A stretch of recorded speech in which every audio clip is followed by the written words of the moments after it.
যে এটা বলতে হবে এখানে বেশিক্ষণ বলার নেই।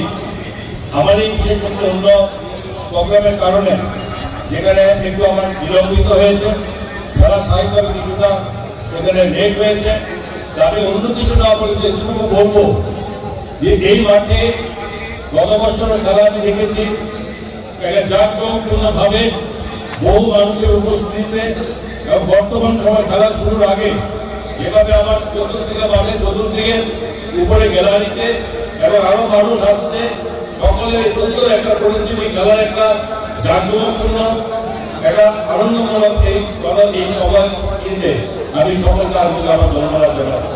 আমার অবশ্য অনুরোধ থাকবে, খেলাধুলা এমন একটা জিনিস যেখানে প্রতিটা মানুষকে এই খেলাধুলাতে একটা অন্যরকম অনুভূতি, একটা আনন্দময় একটা পরিবেশে সেখানে সৃষ্টি করে এবং আজকে আমরাও সেটা অনুভব করবো এবং সেই সঙ্গে আমি একটা অনুরোধ করবো যেখানে আমাদের খেলাতে দুটো দলই উভয় করে একটা ইউথ দল এবং অজয় একাদশ, যেখানে সবটাই উদয়পুরের টিম এবং এদের মধ্যে প্রতিযোগিতা হবে। খেলাতে হার জিত অবশ্যই, খেলাতে এমন নয় যে দুটো দল একসঙ্গে জিততে পারে। একটা দল এখানে ফাইনালে বিজয়ী হবে, অপরটি দল রানার্স হবে। এটা আমাদের সামাজিক খেলার মধ্যে এটাই কথা। এবং আমি আশা করি যে একটা সুন্দর পরিবেশকে সুন্দরভাবে সমাপ্তি করাটাই আমাদের বড় কর্তব্য।